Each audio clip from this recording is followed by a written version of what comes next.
Boa noite, senhoras, senhores, professor Hernan. Primeiramente, eu gostaria de estar agradecendo ao grupo por estar me ajudando e estar apresentando aí o trabalho com vocês. Eu estou ausente devido a estar com o pé quebrado e eu vou fazer a apresentação do trabalho através desse vídeo. Grupo, obrigado. Bom, eu vou inicialmente começar falando da ligação entre o desenvolvimento sustentável e o terceiro setor, tá? Então, as organizações do terceiro setor, elas têm diferentes origens, diferentes características e mobilizam recursos diferentes. Possuem também visões diferentes de mundo e nascem grande parte de suas vezes de um posicionamento individual de uma ou mais pessoas. O terceiro setor, especificamente, ele está ligado às questões de relevância comunitária, entrando especificamente no prisma da dimensão social do desenvolvimento sustentável. Também ele está relacionado com a ideia de desenvolvimento local, integrado e sustentável. Ele é uma das premissas para se alcançar a sustentabilidade em nível global, partindo de ações principalmente nas comunidades menos favorecidas. Tá? Agora eu vou estar falando para vocês um pouco sobre as ONGs, associações filantrópicas, entidades, fundações.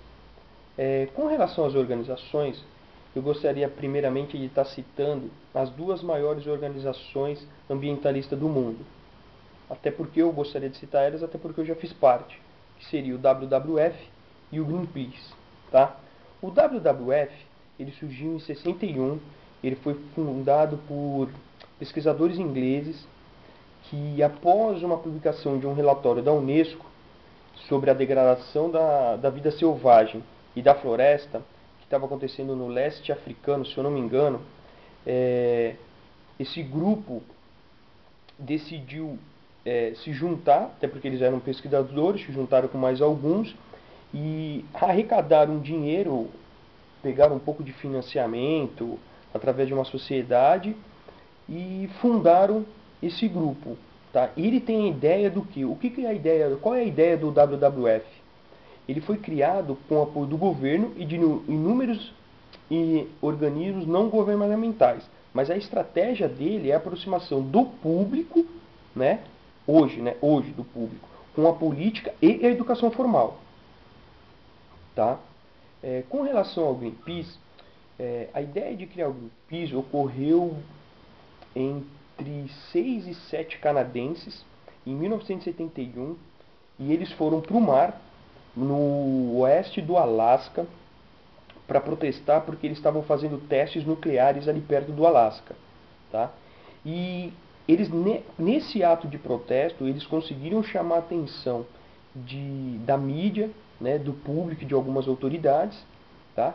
Que um ano depois acabaram com os testes nucleares naquela região e quando eles voltaram para casa, não depois de um ano, né, mas eles ficaram acho que 2 dias em alto mar e quando eles voltaram, outras pessoas se juntaram a eles e acabaram formando o Greenpeace, tá? Eu tenho visões diferentes do Greenpeace, embora eu já fiz parte deles, eu acho que hoje é meio que uma panela. Não é tão florido como a gente acha que é. Inclusive, uma semana atrás eles lançaram um barco no mar de 23 milhões de euros. Mas, enfim, né? Pelo menos ajuda a natureza. É isso que importa.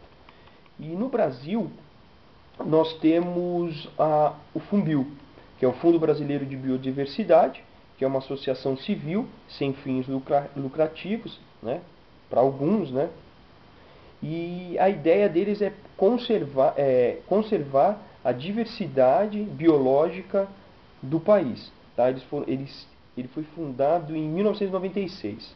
Tá? Outro nacional, bom, agora eu só vou falar dos nacionais. Tá? Nós temos o Instituto Socioambiental, que é o ISA. Ela foi fundada em 22 de abril de 94. Tá? Ela é uma associação também sem fins lucrativos, né? Acredite quem quiser. E ela foi qualificada como uma organização da sociedade civil de interesse público né, a UCIP, em 2001 também. Tá? Outro famoso também que nós temos aqui no Brasil é a Fundação SOS Mata Atlântica, que é uma organização não governamental criada em 86. E ela é uma entidade também privada, sem fins lucrativos, e a missão dela é prover a conservação da diversidade biológica e da cultura do bioma da Mata Atlântica. Tá? Bom, agora eu vou estar falando para vocês de eventos sustentáveis no Brasil e no mundo. Tá? Então, para isso, eu vou um pouco lá para trás.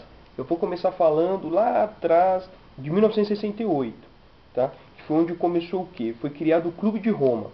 Tá? O que é a ideia? Ela reuniu pessoas com cargos relativamente importantes, tá? E ela tinha a ideia do quê? De promover o crescimento econômico através o crescimento econômico estável e sustentável da humanidade, tá? E os seus principais membros eram o quê? Cientistas, alguns inclusive com prêmios Nobels, agora eu fiquei com dúvida, desculpa, vocês me ajudam aí na aula. Economistas, políticos e chefes de Estado. Tá? Esse Clube de Roma também, ele publicou um relatório muito importante, que foi os limites do crescimento. Esse relatório, ele tinha o resultado da simulação em um computador da evolução da população humana com base na exploração dos recursos, com projeções até 2100. E o que era a ideia isso daí? Eles colocaram no computador, né, o que a gente está fazendo hoje. Vai acabando com tudo. Vai pegando pedaços da floresta e vai, que nem a gente está fazendo aqui na Amazônia, né? Vai dando espaço para o cultivo do gado, né? Vai acabando com o solo, vai acabando com a água. E são as pessoas, a gente crescendo, enfim. E eles viram que drasticamente a população, devido a tudo isso, e principalmente por causa da população, ia acabar drasticamente. Outro ponto, em 72 teve início uma conferência sobre o meio ambiente, né, onde nas Nações Unidas, que isso ocorreu em Estocolmo, e foi a primeira cimeira da Terra. Foi onde ocorreu a primeira vez, em nível mundial, a preocupação com as questões ambientais globais. Em 80, a União Internacional Europeia de Conservação da Natureza publicou um relatório sobre a estratégia global para a conservação. Foi onde surge a primeira vez o conceito de desenvolvimento sustentável. Tá? Nós temos também o relatório de Brundtland, All Common Future, que ele foi preparado pela Comissão sobre Meio Ambiente e Desenvolvimento, isso ocorreu em 87, e foi onde ocorreu a primeira vez o conceito de desenvolvimento sustentável, ou seja, foi onde se foi falado pela primeira vez em desenvolvimento sustentável, em 87. Em 92, ocorreu a Conferência das Nações Unidas sobre o Ambiente e o Desenvolvimento, né, que foi a segunda cimeira da Terra, e foi onde nasceu a Agenda 21. E são aprovadas também a Convenção de Alterações Climáticas, inclusive teve o Rio, né, o ECO 92, e foi onde teve a declaração dos seus principais princípios sobre a floresta. Em 97, tivemos a terceira Conferência das Nações Unidas sobre as Alterações Climáticas, que foi em Kyoto, e é justamente onde nasce o Protocolo de Kyoto. Ele nasce em 97, mas ele não é colocado em prática em 97. Se eu não me engano, ele foi colocado em prática acho, em 2001. Foi em 2001 que foi dado início no Protocolo de Kyoto. Em 2002, nós temos a Conferência Mundial sobre o Desenvolvimento Sustentável, o Rio+10, que em Joanesburgo, e foi onde ele reafirmou o desenvolvimento sustentável como elemento central da agenda internacional. E foi mais um impulso para a ação mundial para combater a pobreza e a proteção ao meio ambiente. Em 2007, nós temos mais uma cimeira, que foi a Cimeira de Bali, com o intuito de criar o sucessor do Protocolo de Kyoto. Por quê? Para termos metas mais ambiciosas, mais exigente no que diz respeito à alteração climática. Em 2009, nós temos a Declaração de Gai, que implanta o condomínio da Terra no primeiro Fórum Internacional do Condomínio da Terra.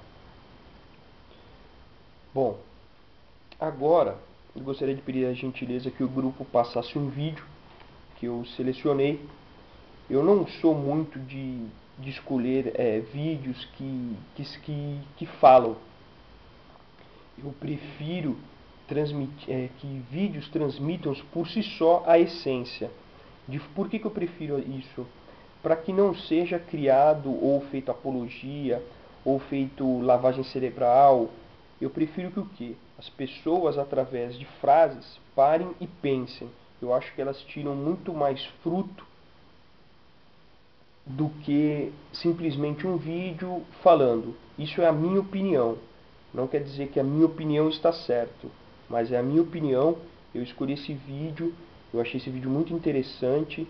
Eu concordo com coisas que estão nesse vídeo e outras coisas brotam dentro da gente quando a gente assiste esse vídeo. Achei esse vídeo muito legal, tá? Eu espero que vocês gostem. Obrigado. Desculpa pelo nervosismo, eu não sou um ator nato, tá? Mas obrigado mais uma vez. Professor, desculpa não estar presente na aula. Grupo, obrigado pela força.